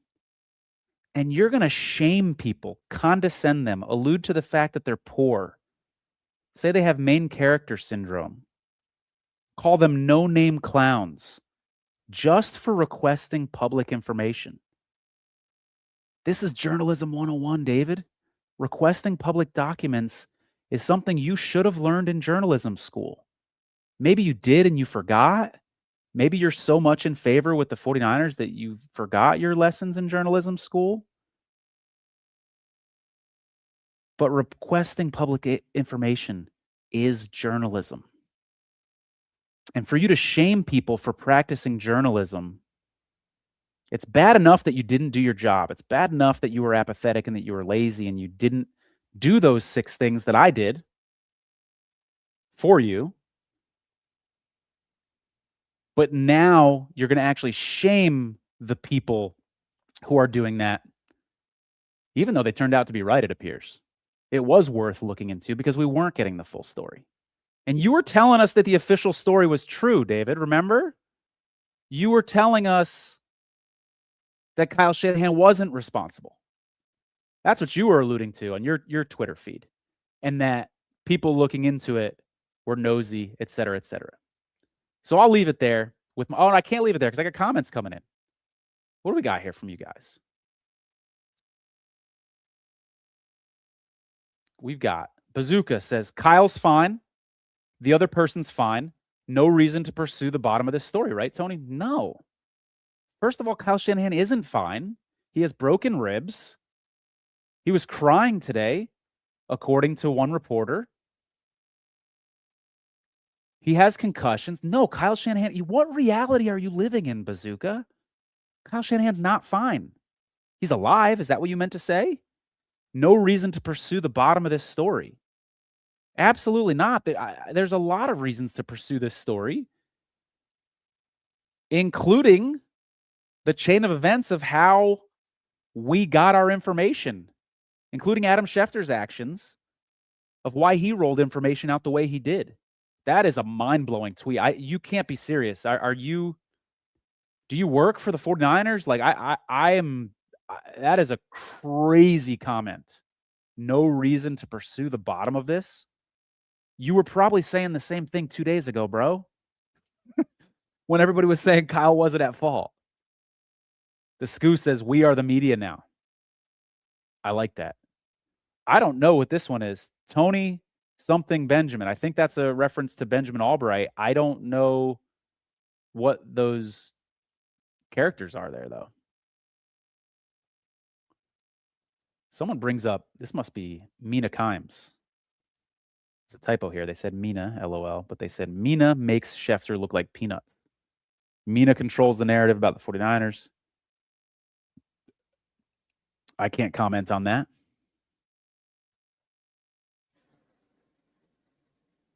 Going back to some comments that I might have missed earlier. Let's see what we got here. This one was at the top. I appreciated this right in the intro. This is the first comment that I saw. The greatest investigator in NFL history has gone live. I am not the greatest investigator in NFL history, but I appreciate you thinking so. Glad that you've enjoyed the content lately. Much appreciated. I'm now going back to some comments that I may have missed earlier. It's tough to multitask over here. I do another podcast, by the way, and I got a producer who can do all this stuff for me. And so it's kind of tough to multitask and do both live at the same time. By the way, if you're interested in that other podcast, it's called the Last Men Standing Podcast. I'm going to give a quick plug for it real quick before I get to the rest of these comments. It's an NFL Survivor Pool contest podcast that covers NFL Survivor contest. It's $1,000 an entry to enter, and there's a guaranteed prize pool of $20 million. And if you go 20-0, you get a chunk of that prize pool. You might get the whole $20 million. You got to go 18 NFL weeks, picking a winner, no point spread. And then Thanksgiving and Christmas are a separate week. So you've gotta save one team that plays on Thanksgiving and at least one team that plays on Christmas. So week 1, you take the 49ers. They win, you advance. If the 49ers lose and you took them, you're out. You're done. But if they win, you move on to week 2, but you can't use the 49ers again. That's what an NFL Survivor Pool is. And what my podcast does is obsess over one particular NFL Survivor Pool that is the biggest in the world, $20 million guaranteed. It'll probably end up being around $25 million. If anybody out there is interested, Tony, I heard you say something about a Survivor Pool. I might be interested in that. It's $1,000. It's a lot to enter. The money goes to a casino, not to me. I get no money from the casino, by the way. I'm just passionate about this contest because it's fun as hell. Because when you're sitting there with these games, guys, on a Sunday, you're rooting for, let's say in this case, the 49ers to win week 1. But you also know 23% of the field is on the Cowboys. and 18% of the field's on the Chiefs. So you're rooting against those teams. It makes NFL Sundays like nothing else with $20 million in the line. And I know I sound like a salesman here, and I'll apologize for that in advance, but you can also team up with your friends.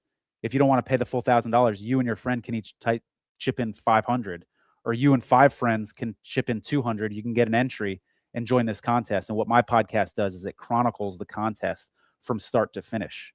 I'm in the contest as well. So I tell you who I pick and why I picked them and why you shouldn't pick this team. And we analyze every single game on the NFL schedule every week. And we stress over it and we sweat over it because it's a lot of fun. So again, that's at Last Men Pod. It's the same thing on YouTube, by the way, if you want to give us a follow or a subscribe there, at Last Men Pod. And even if you don't want to join that contest, I do think it's a great channel to follow because we talk a lot of NFL content. But if you're just tuning in, if you guys would hit that thumbs up button, I appreciate it. Someone says, real talk, Tony, what do you expect out of the Niners this season? Let's assume Kyle Shanahan's healthy. I'll give him 11 wins. Let me pull up the Niners schedule real quick, guys. And I'm not going to be able to put it on the screen because I'm not that tech savvy. But they've got a stretch of games. Listen to me now. At Dallas. That's not going to be easy. Against the Vikings. Seattle at home. At the Giants. That game's harder than it looks because of that turf that the 49ers hate playing on. It's an East Coast game. And you got John Harbaugh on the other sideline. Rams, Chargers, Chiefs, Eagles. I'm going to read that stretch again. Cowboys, Vikings, Seahawks, Giants, Rams, Chargers, Chiefs, Eagles? Does anybody have a tougher 4-game stretch than Rams, Chargers, Chiefs, Eagles? And you got the Seattle like shortly before that. The 49ers need to stack wins early in the season. So you're asking me my opinion on the 49ers. They need to get wins early. Games like week 2 against the Dolphins. Games like week 3 against the Cardinals. You got the Commanders and the Falcons before the bye. They need to go into that bye week in first place in their division, like 6-2 or something like that. I don't know exactly when the bye week is because it's going to be tough later in the season. It's going to be really, really tough. Somebody said, keep it up. Your work is incredible. I appreciate you saying that. If you could do me a favor, click that link in my bio on Twitter, my Substack. It's completely free. I'd appreciate you joining that community since you appreciate my work so much. Thank you very much. Someone says, everyone attacking Tony never had a loved one be harmed by a person in a position of power who escaped without repercussions. Ooh. That's poignant, man. They would be singing a different tune if that was their wife, daughter, or sister in the car. And thank God she's okay. Thank God it sounds by all accounts like she's okay. Remember, I did publish that piece from the government database that said 2 people were injured in the accident. We're hearing now only Kyle was. Body cam footage is going to tell us a lot. That's another thing to look for in the body cam footage. Is anybody holding their head? You know, that sort of stuff. Somebody said, I'm a new follower, but enjoy your content. I appreciate that very much. I really do. Trying to get this YouTube channel going, guys. It's tough because I'm so Twitter focused. And if you're not following me on Twitter, it's at Tony's Market Tips. I'm so Twitter focused during the day that this is my first video on the Shanahan thing, which is crazy because my channel is called Tony Talks 49ers. But I'm trying to get it going. It's tough to start a new following. I just started this new Substack. I'm starting to get this YouTube going, and it's difficult to do. And I'll be honest, sometimes it's discouraging. Like right now, I see we've had almost 1,300 people watching that, and that makes me want to do another one. But sometimes I do videos, and it's like 68 people watch it, and I'm like, I'd rather spend my time on Twitter where I'm getting a lot more impressions and a lot more people are seeing my stuff. Somebody said, Niners are going to run over the Rams in week 1. We'll see. We'll see. Don't forget Myles Garrett's on that Rams sideline. George Kittle might not be on the 49ers sideline. And you got a head coach who's got to take a 20-hour flight with, I don't know how his ribs are going to feel by then. I guess they'll be maybe healed up by then, but concussion symptoms, who knows, dizziness. I wouldn't want to be on a plane for 20 hours if I'm struggling with concussion symptoms, and who knows if he still will be then, but a little too early to say 49ers are going to win that week 1 game. We got more praise coming in. Keep up the good work, sir. Somebody said I look a little bit like Kyle. I haven't heard that yet. people, Mina, I'm not sure who you guys are talking about when you're talking about Nina. Fill me in on this. Lombardi more concerned showing the rich areas of San Francisco. Yeah, I love when he does that stuff. I love when he shows off his wealth and talks down to people who have less money than him. It's really classy. It's good stuff. Somebody said, I'm happy this didn't become a tragedy. We don't need distractions, is what I'm trying to say, brother. I'm too. This situation, I think we all recognize, and I'm sure Kyle does too, that this situation could be a lot worse. Somebody says, David Lombardi is not a credible journalist. I agree. He's a spokesperson for the 49ers. I agree. He's a good writer. He's a talented writer. He has connections, but I wouldn't call him a journalist. I would call him more of a spokesman than a journalist. He exists to protect the franchise under the guise of unbiased reporting. Yeah, and anybody that sees his content can see that. This is no secret.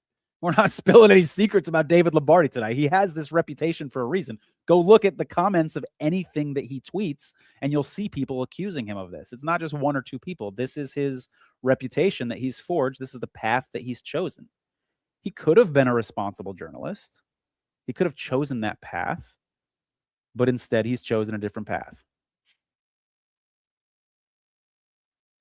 I'm just looking over the comments here. That's why to you, it probably looks like I'm staring off into space, but you guys take the time to put the comments. So I want to put them up on the screen if I can. Jim says, does Kyle have a dog? That's funny.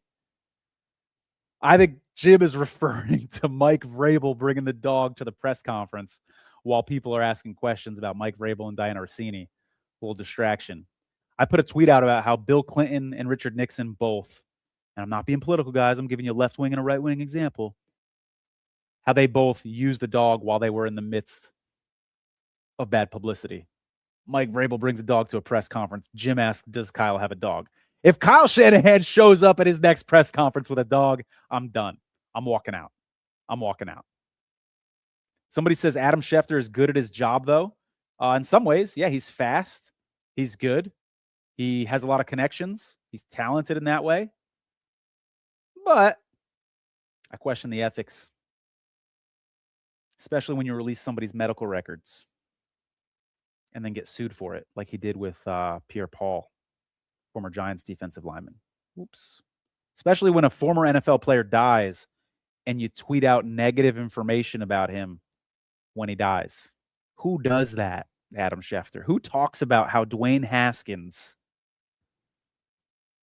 struggled to make it in the NFL in your tweet about him dying tragically and unexpected? That's a sick person that does that, in my opinion. So while while Adam Schefter may be good at his job, there's some questions about Adam Schefter. And don't forget, Adam Schefter owns Boom Entertainment. He and Robert Kraft own a sports betting app. It's theirs with other people. They own a sports betting app. Adam Schefter's reports during the week, ask any good sports bettor, they'll tell you injury tweets midweek are huge. They move lines. So Adam Schefter has the ability to move lines, and he owns a sports betting app that also moves lines and can benefit from his knowledge and from his reports. This is a massive conflict of interest for Adam Schefter that people aren't talking about. And then you look over on the other side, how about Robert Kraft? Well, you can bet on Patriots players on this sports betting app that Robert Kraft owns. You can bet on Drake May's over-under yards total. Drake May is paid by Robert Kraft. Robert Kraft writes the checks for the guy that you can bet on the sports betting app that Robert Kraft owns. That's not okay. And then you've got a third level of conflict of interest with Boom Entertainment as well. Because now Adam Schefter and Robert Kraft are business partners. Could this be why Adam Schefter has not tweeted the word Rossini since the April Sedona photos dropped? Think about that. Think about how many stories we've heard from other journalists about, and social media, about Diana Rossini. We had the statement that she made. We had her resignation. We had the Sedona photos. We had the Tennessee photos. I could go on and on about the headlines. Adam Schefter did not tweet the word Rossini once since then. And I'm just wondering if maybe that's because Robert Kraft is his business partner. Are people going to call me a conspiracy theorist for that? For just stating the fact that they are business partners and pointing out the conflict of interest? I think Adam Schefter has a lot of explaining to do, not just with Boom Entertainment, which he won't comment on. You know, Dan Shaughnessy, I believe Boston Globe, some Boston newspaper, columnist up there, calls out Adam Schefter for owning Boom Entertainment. Adam Schefter doesn't respond. Silence. Just like Kyle Shanahan tried for 2 weeks. Just like Mike Vrabel tried for 2 weeks. Silence. Doesn't respond to it. He won't talk about Boom Entertainment. Adam Schefter won't talk about it. We'll see if he talks about his role in the communication of the Kyle Shanahan story. I believe Adam Schefter owes us an explanation. We need to understand how that tweet came out 1 minute later. What deal was made? A deal was made with Adam Schefter. What was the deal? Was the NFL involved in that deal? You guys got to remember, the NFL has had one hell of an offseason. We have players literally dying. We have players' brains being sent off and examined for CTE. We got players' brains coming back and finding that they do indeed have CTE. Gosh, we got this terrible Eric Bieniemy situation, which doesn't necessarily reflect bad on the NFL, but it is more negative stories about the NFL. We've got the Diana Rossini, Mike Vrabel situation. I could go on and on. Keith Mitchell, someone who I had on my podcast, by the way. Keith Mitchell, who talked about, by the way, his time with the New Orleans Saints and his time in the league where he sees people lined up to get pharmaceutical drugs and doctors were apparently overprescribing these players, according to him. We got players dying left and right. This has been a tough offseason. We got DUI, Tony Romo. This has been a tough offseason for the NFL. I can see why the NFL might not want this story to come out. We've got headlines about Mike Vrabel allegedly having an extramarital affair. We don't necessarily want more headlines about Kyle Shanahan being a distracted driver, swerving into another lane, and smashing into a 21-year-old's vehicle head on. I'm not saying the NFL covered this up or tried to cover this up, but I'm saying I could see why they might want to. Remember when the Rossini story came out? We heard Robert Kraft say, or we heard reports that Robert Kraft wanted to kill that story. Sometimes the NFL does want to kill stories and get involved. I don't know if that's what happened here, but I think we should be open to that. I think we should have an open mind. I think we should have an open mind that Kyle Shanahan's privilege of being an NFL head coach and other privileges that he has may have played a role in how he was protected in this situation in the media. Because let's make no mistake about it. Kyle Shanahan was protected by the media in this situation, just like Mike Vrabel, in my opinion, was protected by the media heavily during the Mike Vrabel, Diana Rossini situation. Is this debatable? Can someone have a straight face, look me in the eyes, and tell me that Kyle Shanahan was not protected in this situation? The story doesn't come out for 11 days.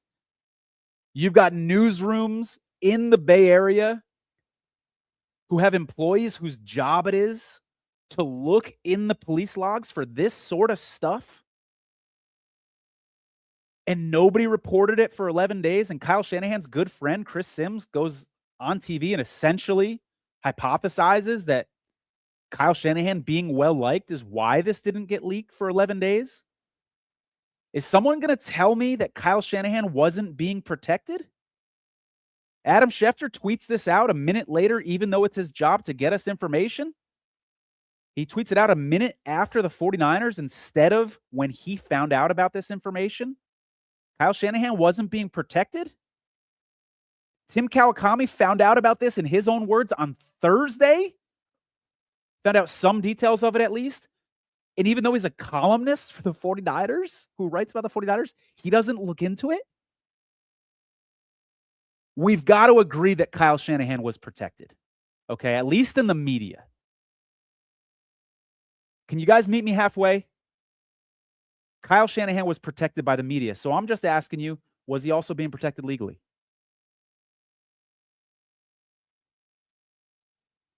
Fair question. And if you think that's not a fair question to ask, I just want to remind you, the reason I think it is a fair question to ask is because we had to wait 11 days and Kyle had almost 2 weeks to take accountability and he didn't. So now it's fair game. There were things that I didn't want to say before the news came out today that I was kind of holding back on. And I'm like, oh, you know what? That's not fair of me to say. I probably shouldn't say that. That I feel a little bit more free now to say. Now that we know Kyle Shanahan for 2 weeks didn't take accountability for something he clearly did and something that he knew he did. At this point, I think it's fair to speculate and ask some tougher questions. We've got to ask Kyle Shanahan. Someone has to ask Kyle Shanahan why he didn't speak up sooner. And don't take the excuse I was recovering, because he has publicists that work for the 49ers, got a whole PR department, okay? He's got assistants. Kyle Shanahan could easily have taken responsibility for this. Now, why didn't he? Allow me to theorize. Maybe a lawyer told him not to. Maybe he was trying to negotiate something with the father of the woman. I heard on Grant Cohn's show tonight, which you got to watch, must-see TV, that Kyle felt a little weird about reaching directly out to the 21-year-old because he's in his 40s or 50s or whatever his age is. So he was communicating with the dad. Maybe Kyle was trying to negotiate with the dad and needed some time to negotiate and needed no heat from the media while this negotiation was going on. Maybe if there was heat from the media, it would give the dad leverage in negotiations. Do I know that? No. But doesn't that sound like common sense? We know we live in a litigious society. It doesn't sound like a stretch that Kyle Shanahan, who just admitted fault for this and is very wealthy, could potentially be sued for this. So I also don't think it's a stretch that there may be some negotiations happening. And if Kyle Shanahan was negotiating with the accident victim's dad, he surely doesn't want a lot of media heat, because that's just going to give leverage to the person he's negotiating with. It is very clear to me that Kyle Shanahan was protected in the media in this situation. There's no doubt in my mind. And I will invite a debate. Just like I told you guys during the Vrabel Rossini situation, I invite the debate. If someone disagrees with me, I'll bring you on my show. We'll do it live. Or we'll do it not live. However you're comfortable doing it. Someone want to debate that Kyle Shanahan was not protected by the media in this situation? Come on. It might be more debatable whether he was protected legally, because that whole police officer discretion thing, there's some plausible deniability there if something shady was going on. But ultimately, I hope we figure out exactly how the error happened. I hope the specific person who supposedly checked the wrong box or whatever comes forward. I hope we get some answers. And at this point, to be honest with you, now that Kyle has come clean, I'm not so much interested in Kyle anymore. I came out and said I'm investigating Kyle. I'm more interested now in the media's shadiness. I'm more interested now in Tim Kawakami. I'm more interested now in Adam Schefter. I'm more interested now in the Palo Alto Police Department. If you could put some of those individuals in front of me, I would choose the investigating officers in the Palo Alto Police Department, or the spokesperson, that lieutenant. I'd rather have him in front of me right now to ask some tough questions than Kyle. I think they have a lot more tough questions to answer. I'm not accusing anybody of anything. but I've got some questions. And I think a lot of other people do too. This situation kind of stunk from the beginning. And that's one of the reasons I ultimately started looking into it, because of that whole 11-day delay. We got some more comments coming in. Oh, I love the help with the sleuthings. Thank you, Stephanie.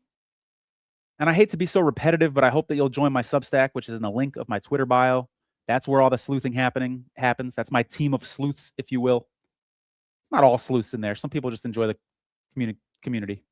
But would love to have you there, because it is a lot easier to dig through stuff when you've got a team of people. Looking through the comments here.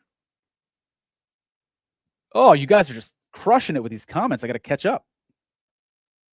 Mayoko, Lombardi, shills for the 49ers. I disagree a little bit. I think Lombardi is. I like Matt Mayoko a lot. I respect the heck out of him. He is a little bit more friendly to the 49ers, but I have also seen him be critical of the 49ers as well.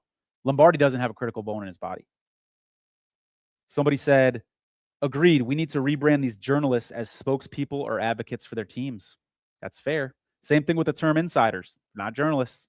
Let's explain the differentiation. Somebody says Kawakami, Lombardi, Sims, etc., all puppets. Their loyalty lies with a team that they're in bed with. And in Sims' situation, his loyalty lies with Kyle Shanahan himself. And I think that may be the case with Adam Schefter as well. Remember, I said it before, Kyle Shanahan's dad, Mike, book was written about him by who?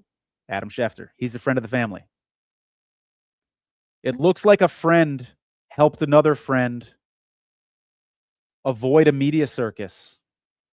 Did Adam Schefter know that Kyle Shanahan was responsible? And did Adam Schefter leave that information out?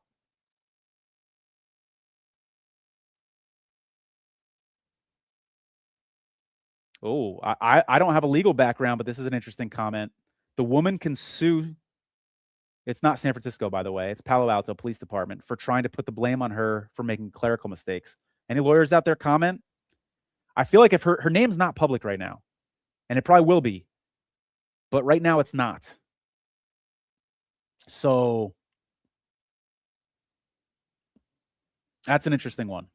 I'll have to ask a lawyer friend about that. Shanahan was caught off guard by Cohn finding that database. I agree. That's exactly what I think happened. In fact, I have posted on my Twitter. Hold on, I might have queued it up. I might have queued this video up. Bear with me.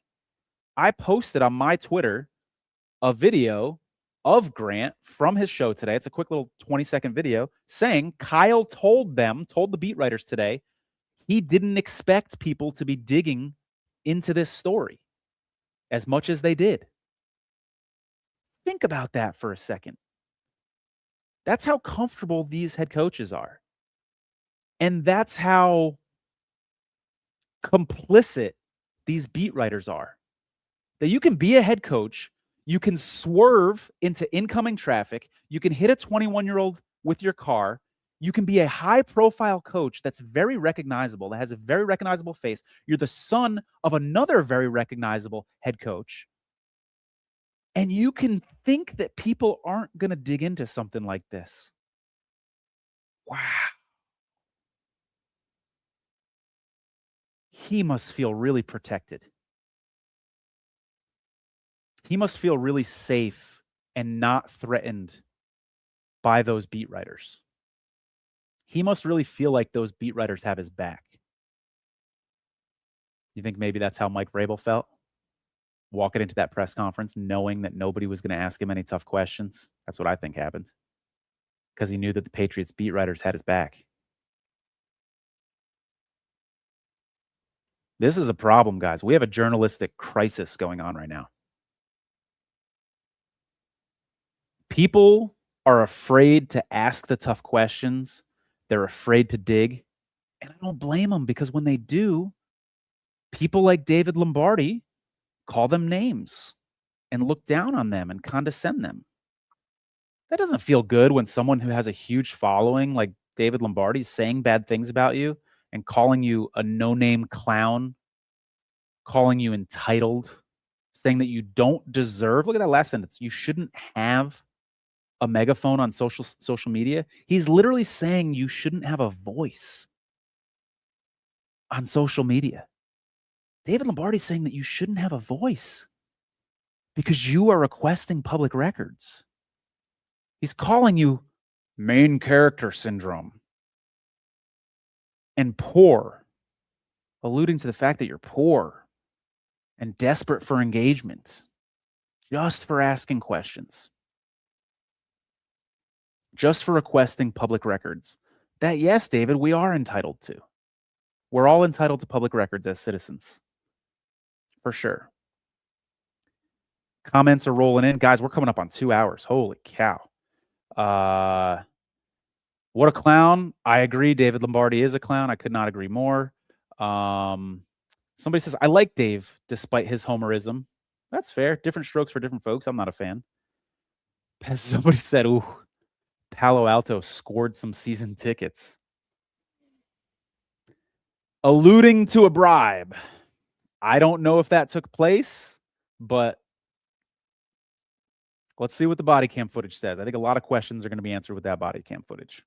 Although I don't think someone will be silly enough to accept the bribe on the body cam footage, but let's see what the rapport is like between Kyle and the officers. Somebody said even the East Coast press conferences have gone soft. Yes. I mean, I've been talking for months about how the Patriots beat writers are cowards. There's not one of them that has a backbone. Some of them have a little bit of backbone. There's not one of them who has a full, mature backbone. They're on the East Coast as well. So yeah, this is a countrywide problem. This is access journalism rotting away at real journalism. When you have access journalists who are doing favors for the organization, like David Lombardi, shaming people who are looking into stories that could potentially threaten that same organization. That's a problem. I don't know how we fix it, guys. I hate to be the guy that brings up all these issues and doesn't have any solutions for you. But we got a real problem here with sports journalism. It was cool, too, to see some engagement. You guys remember Danny Cannell, quarterback? He liked at least one tweet today, maybe two, related to the Kyle Shanahan story. That was cool to see. Braden Fayoko, former defensive lineman. He played for the Chargers, former NFL player, referred to me as the new Pablo Torre or something like that. So it's cool to see some former NFL players engaged with this story, wanting to hear some more information. Maybe there's some people in the NFL watching this right now. If you're just tuning in, it's been a long stream. We talked about a lot. We started this stream talking about how this story started, how this kind of played out initially, and then the big bombshell today where Kyle Shanahan took responsibility for causing the accident that he's now in rough shape from. Broken bones, broken ribs, concussion, etc. Somebody said, Tony, the FOIA king. These aren't FOIA requests, by the way. They're public records requests, but everybody just says FOIA. But hey, maybe FOIA becomes necessary in this case. I may be filing actual FOIA requests in this case later. Somebody said Palo Alto is like the safest area in the Bay Area. Yeah, I think there's a lot of wealthy people in that area. And I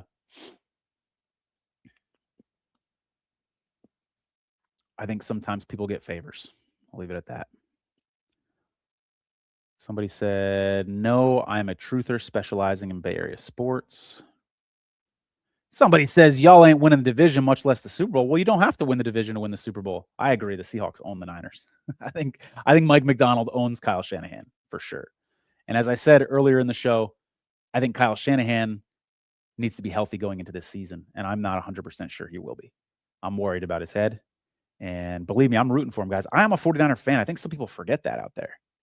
Somebody said Tony literally forced Kyle to take responsibility. I've heard that a few times today. I don't know how much credit I deserve for this, but what I was doing didn't hurt. We'll put it that way. Any true about a detached retina? I didn't hear that. I did hear that he almost lost his eye. I heard Grant Cohn on his show tonight, Cohn Zone, talking with his dad, and his dad asked him, when you saw Kyle's face today up close, did it look like he almost lost an eye? And Grant said, not really, but he saw pictures that Kyle showed where there was apparently damage around the eye. So that's the first I've heard the word retina in this story at all. So I have not heard anything about that. I'm curious. I also don't know how harmful a detached retina is, like how long it takes to recover and all that stuff. So that's interesting. We'll have to look into that after this broadcast. Somebody said Kyle is a real one for assuming responsibility. I appreciate it. Kyle lucked out here. Seahag's about to get owned, period. I do want to give Kyle credit for assuming responsibility, but why did he wait 2 weeks? We deserve an explanation of why Kyle waited 2 weeks. And as I've said several times earlier in this broadcast, don't tell me it was because he was healing. Because Kyle Shanahan has publicists. Kyle Shanahan has assistants. He could have easily taken responsibility for this earlier, and he didn't for 2 weeks. And I'm curious why. So let's give him credit, but let's give him not too much credit, because it kind of seems like he just came clean once people were starting to put the pieces together. And once it was announced by people like myself that the body cam footage had been requested, he would have to know the jig is up at this point. Body cam footage is coming out. So let's not give him too much credit for coming clean. I will give him credit for coming clean in the way he did. I kind of like the calling the beat writers into his office. It's a little more personal, isn't it? And standing up behind a podium at a press conference. You got this structure between you and the other people. You're usually above them at a podium looking down on them. Kyle was in his office, man to man, talking to these people. I respect that a lot more. So I do want to give Kyle credit for that. But why'd Kyle wait so long? Why'd Kyle wait 2 weeks? While another person involved is getting dragged. I mean, we don't know her name yet, but he had to know that when her name comes out any day now, he has no control over when that's coming out. Kyle Shanahan knew that her name could come out any second. And for 14 days-ish, 2 weeks, he did not take accountability. Kudos on Kyle Shanahan for eventually taking accountability. But let's not give Kyle Shanahan too much credit, guys. He didn't say a word for 2 weeks. Okay? Somebody said, I don't need an explanation. We all know what happened. Well, we just learned a few hours ago that what we thought was true wasn't. So how can you sit here and say, we all know what happened? You yourself were just stunned about 10 hours ago when you learned what happened. So now you know it all, even though you haven't seen the body cam footage.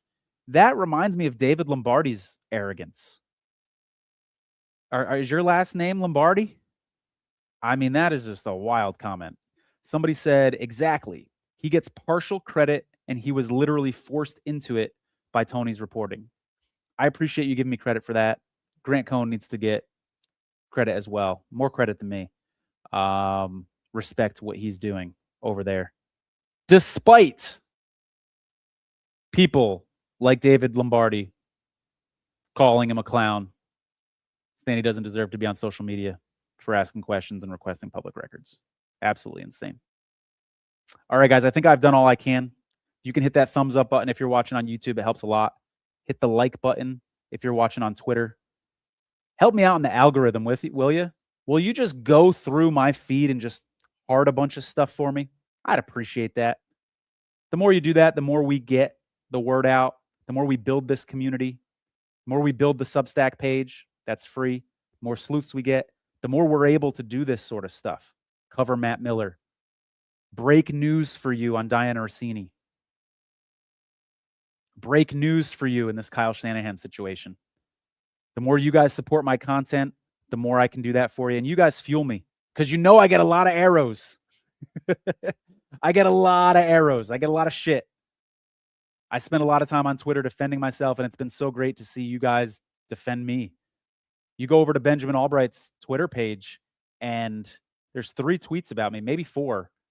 And you read the comments, it's like 70 or 80% pro Tony. Ben's got home field advantage on his tweets. And that's you guys. I love you guys. I appreciate you so much.